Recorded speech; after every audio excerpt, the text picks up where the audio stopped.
Hi, friends, and welcome to Arts, Truth, and Politics podcast, Art A.T.P. And my name is Art Estopinan. I wanted to have this opportunity to present my ideas and tell you a little bit about myself. I was born in Miami, Florida, of Cuban parents. And my father was a very active, pro freedom and democracy patriot Cuban when the Castro regime came and took over, unfortunately, Cuba. And so from a very young age, he instilled in me a passion for freedom and democracy. And I guess that has stayed with me my whole life. And that's why I truly value the freedom and democracy that we so enjoy in this country. I was born and raised in Miami, Florida, and I went to school in the South, in Jesuit College, and so I continue to search for that freedom and democracy and major in political science. And it was a great opportunity for me to open my perspective of everything that was going on in politics and international politics. And what I always will remember, when I was 18 years old, I came up to Washington, D.C. under the Close Up program. And it was so funny because that was my first, outside of Walt Disney, since I was raised in Miami, Florida. That was the first time, the first city that I visited in the United States, and it was such an eye-opening experience. From my Cuban American Calle Ocho, sort of Little Havana atmosphere over in South Florida, I really fell in love with Washington, D.C. I saw all of the powerful, the Capitol and all of the federal buildings, right? And I was like, wow, this is where I want to work. So even at 18 years old, I knew that I wanted to come and work in the nation's capital to hopefully make a difference and help to build on the freedom and democracy that we so enjoy. So I studied political science. I graduated and went back to South Florida. And then shortly after, I taught history for a couple of years. And then after a couple of years, I was able to start working as a volunteer in a political campaign, in a congressional campaign. And it was a great experience. Eventually, they asked me to be the volunteer coordinator because I was always there. And my former boss won, and she was the first Latina to be elected to the U.S. House of Representatives, Congresswoman Ross Leitonen.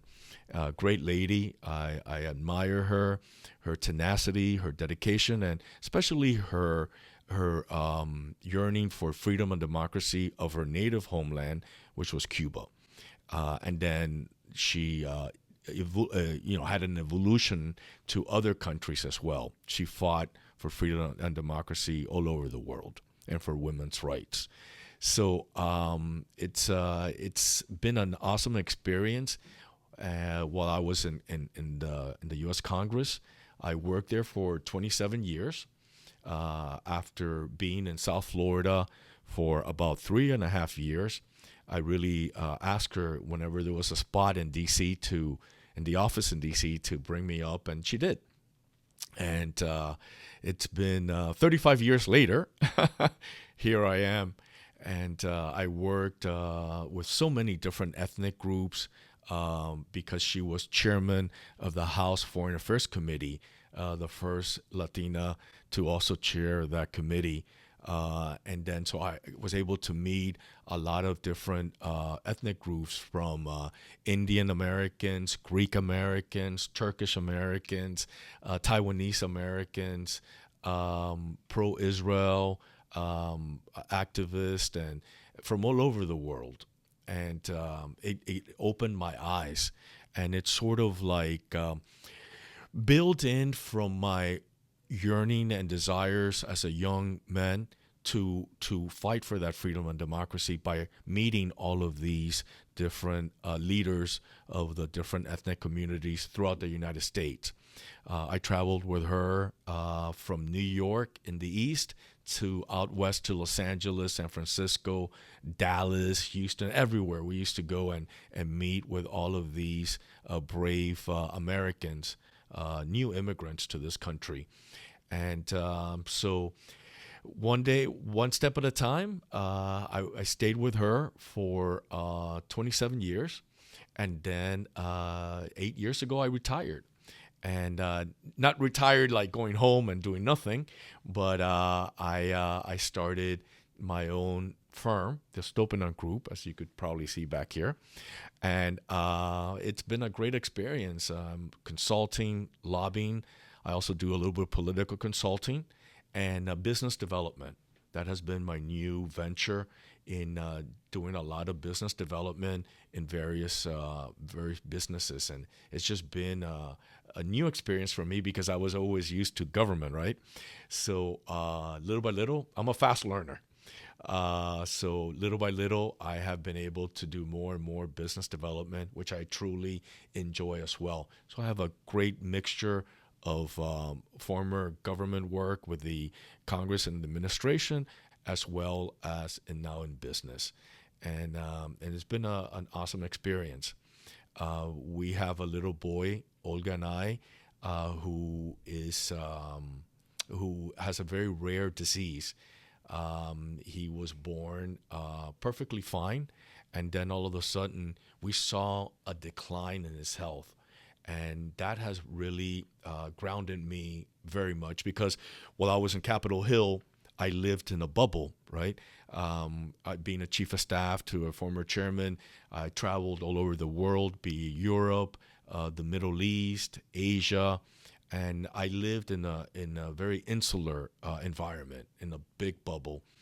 But have seen a loved one suffering and being told that he will die within a couple of months, there's nothing to do, really grounded me in a way that has made me a better human now in today's for today. And I just want to continue what I have learned, not only from my work and my experience in helping my son to fight, but this desire for freedom and democracy for all peoples.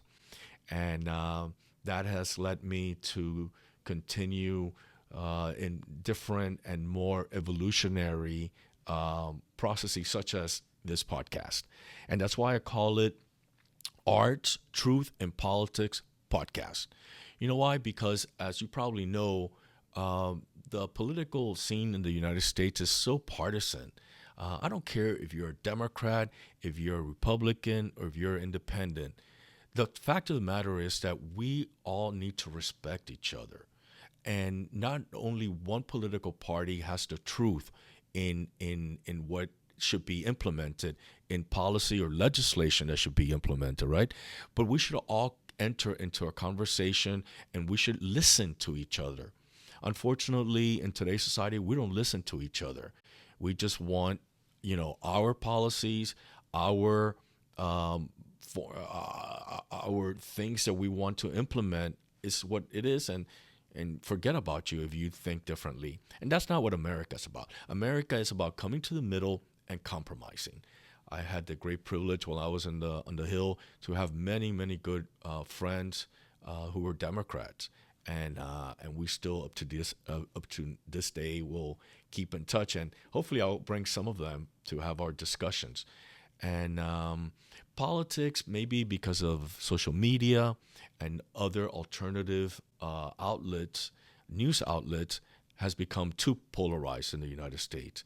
And I want to share my thought, and I want to hear from you as to what you think we should discuss and what is important. Because the point here is, in this podcast, is to get to the truth so that we can grow and be better for ourselves and be more prosperous for our families as well.